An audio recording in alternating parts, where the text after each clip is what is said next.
Welcome to Reread. It is time to go over the last issues of Empire. This is issues 35 to 40, and boy, we got a big giant story arc for you. This is one where an Imperial captain is messing up and destroying rebels on the ground. There's a transport that Vader wants captured, but they accidentally fire into a nebula and hit the ship and explode the ship, and Darth Vader almost kills the captain for his failure. He's like, we didn't know and the gunner's like, he said, our phasers misfired. Must have been the nebula.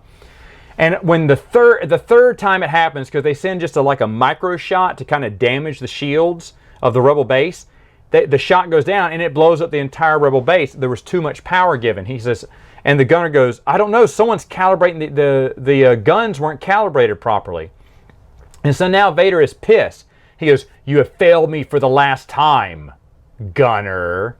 He realizes that's the gunner the whole time who's messing up on purpose because he is from the planet Alderaan. And he's pissed at what the Empire did, destroying his home planet. So he is secretly helping the rebels. And you're thinking, wait, how's he helping the rebels, destroying them all? Well, I think originally he thought he was going to try to kill, and he does. When he shoots down the planet to kill rebels, Darth Vader's troops get hit too. And that was the first mistake. He was trying to kill Darth Vader's people. The second time, he blew up the ship because he knew if those rebels got captured, they have the secret location of the rebel base, which he didn't want them getting. So he blew up the ship before the Empire could get that information.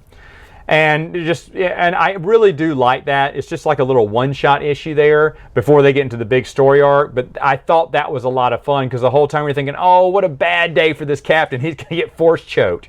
But instead of killing the gunner, he decides that, Darth Vader says, you're going to go work in the slave mines. He said, and you're going to be tortured for the rest of your life. That's better than death for you. He only reserves a quick death for his officers, I guess, which I think is kind of funny. After that, you have your regular 5-part, whatever part story arc here, where it follows a Lieutenant Sunbar. They have captured a mathematician of the Rebel Alliance, and they're torturing him to find the secret location of the Rebel base.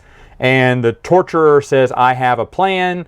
Of course, Luke and Rogue Squadron go in to infiltrate. They're going to try to get him out, and they find out the Empire has slaves on the planet, so they're trying to save them as well.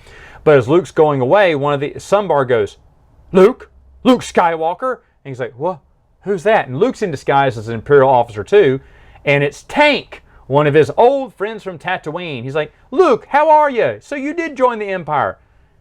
I guess Sunbar doesn't know that Skywalker is the one who blew up the Death Star. I mean, he even says when he says, well, how's Biggs? When Biggs died in the Battle of Yavin protecting me, he said, what happened? He said, well, someone got a lucky shot in the Death Star and blew it up. He's like, oh, that's terrible.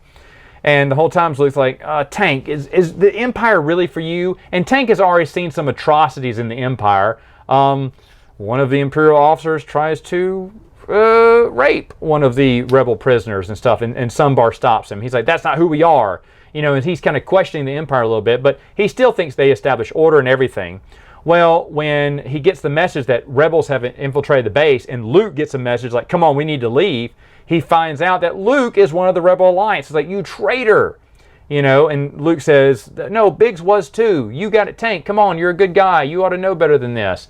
As Tank goes to shoot Luke brings up his lightsaber, ricochets the blast right through his shoulder, and Luke and them escape, and Tank is just beside himself because he can't believe his best friend is joining the chaotic rebel rousers. He hates that. And of course, Luke is sad for his friend Tank because he thinks he's a really good guy stuck in a really bad Empire.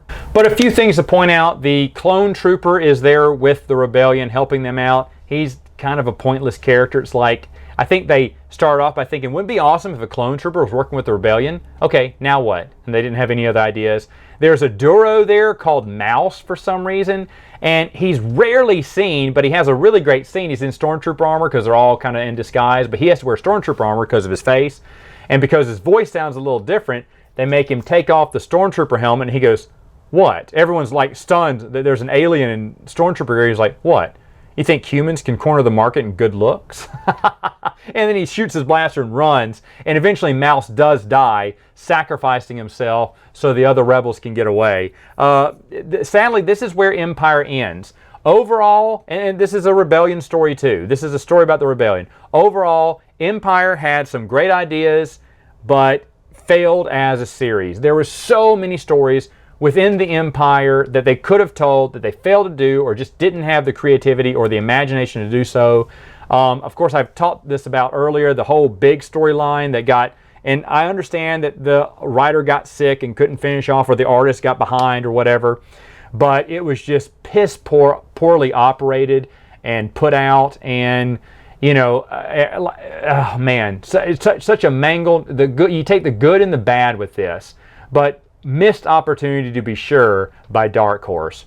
I mean, worth your time, I guess, if you're reading. I collected all these in trade paperbacks, like I said before. So, until a certain issue, like issue 8 or so, I gave up. Whatever the last one before Biggs' storyline finished, I actually stopped getting the series for a while, and then ordered all the trade paperbacks later. I'm glad I have them now, but the series is just, the whole time I'm thinking, missed opportunities. And one Boschek issue.